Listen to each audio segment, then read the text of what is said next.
Assalamualaikum dan selamat sejahtera dan juga selamat pagi kepada semua. Hari ini saya kumpulan 1 yang terdiri daripada Adisha Adrina binti Nasihan, Fartini Najwa dan juga Alifah Iliana. So kami hari ini akan membentangkan mengenai rancangan pengajaran mingguan kami yang berasaskan projek kemahiran asas vocational. So seperti yang boleh dilihat, kita ada 6 minggu yang kami merancang untuk melakukan satu projek. Projek yang akhir yang akan dapat dicipta nanti adalah sebuah akuarium yang mempunyai ikan.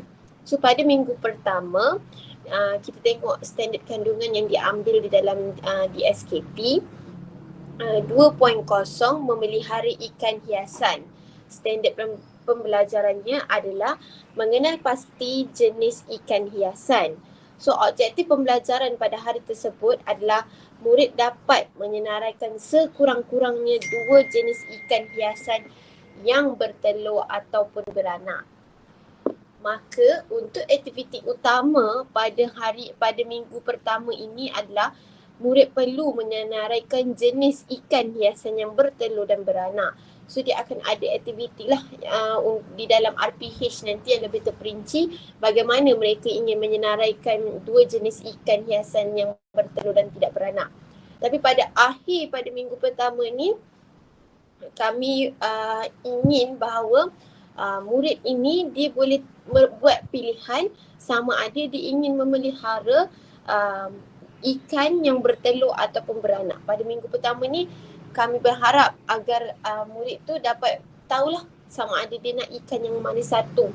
Ikan tu di bawah kategori bertelur ataupun beranak. Untuk minggu kedua, masih lagi standard kandungan yang sama, 2.0 memelihara ikan hiasan. Standard pembelajaran 2.2, memilih jenis akuarium. Objektif pembelajaran, murid dapat menyenaraikan sekurang-kurangnya 2 jenis akuarium. Murid dapat memilih akuarium yang betul berdasarkan jenis dan saiz ikan. So pada ujungnya minggu kedua ni, apa yang kami harapkan kepada murid adalah murid perlu mengenal pasti akuarium yang sesuai mengikut jenis dan saiz ikan yang telah dipilih pada minggu pertama. So pada minggu pertama diorang dah pilih dah ikan apa yang mereka nak pelihara. Pada minggu kedua ni kita nak tahu mereka dapat tahu tak saiz akuarium yang sesuai untuk ikan mereka. Sebab sebelum pada minggu kedua ni kita akan ada aktiviti jugalah. Aktiviti bagaimana untuk pemilihan saiz akuarium yang baik dan sebagainya mengikut saiz dan juga jenis ikan yang betul. So dekat sini pada minggu kedua tu apa yang kami nak dapat daripada pelajar adalah supaya pelajar tu dapat tahu akuarium yang sesuai untuk ikan peliharaan mereka yang mereka pilih pada minggu pertama. Seterusnya saya pas kepada pembentang seterusnya. Okey, bagi minggu ketiga masih dalam standard kandungan yang sama iaitu memelihara ikan hiasan. Standard pembelajaran adalah 2.3 dengan memilih sistem pengudaraan dan objektif pembelajaran adalah yang pertama, murid dapat menyenaraikan sekurang-kurangnya 2 jenis sistem pengudaraan dan yang kedua, murid dapat menyatakan sekurang-kurangnya 3 jenis sistem pengudaraan yang sesuai untuk digunakan mengikut jenis ikan. Bagi aktiviti utama pula adalah murid boleh memilih sistem pengudaraan yang sesuai bagi akuarium yang dipilih pada minggu kedua. Bagi minggu keempat, standard kandungan juga sama iaitu memelihara ikan hiasan. Standard pembelajaran 2.4 iaitu menyediakan akuarium. Objektif pembelajaran yang pertama adalah murid dapat menyenaraikan sekurang-kurangnya 3 jenis hiasan akuarium mengikut kesesuaian ikan. Yang kedua, murid dapat menghias akuarium mengikut aktiviti. Yang ketiga, murid dapat mengemas alatan dan kawasan kerja selepas melakukan aktiviti. Okey, untuk aktiviti utama, murid perlu memilih barang hiasan untuk dihias pada akuarium mereka bagi mencantikkan akuarium mereka pada akhir projek.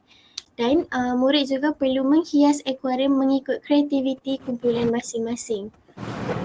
Seterusnya Alifah akan meneruskan pembentangan. Okey, saya akan meneruskan pembentangan. Bagi minggu kelima, masih lagi dalam standard kandungan yang sama iaitu 2.0 memelihara ikan hiasan. Okey, bagi standard pembelajaran 2.5 memelihara ikan hiasan. Di mana objektif untuk minggu ni adalah murid dapat menentukan sekurang-kurangnya 2 jenis pemakanan yang sesuai mengikut saiz ikan tersebut. Objektif yang kedua, murid dapat memberi makanan secukupnya kepada ikan hiasan pada waktu yang sesuai.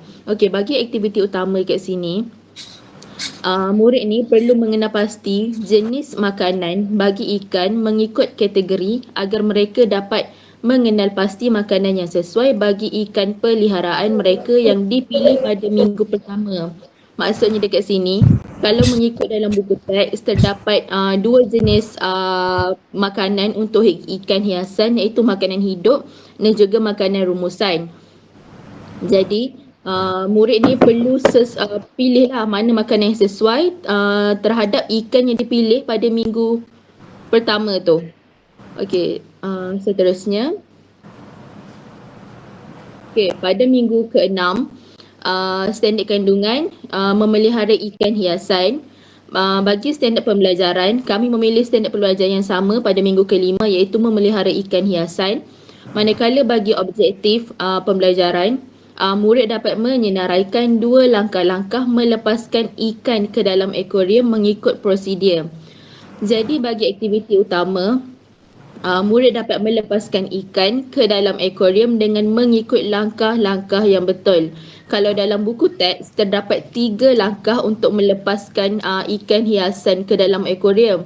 Jadi murid ni perlu melepaskan ikan hiasan lah yang diorang pilih pada dalam akuarium mengikut langkah-langkah tu. Jadi objektif kat sini kami nak dia at least menyenaraikan 2 langkah daripada 3 langkah mengikut prosedur lah. Macam tu. Jadi pada akhir projek ni, ke bawah Elisha.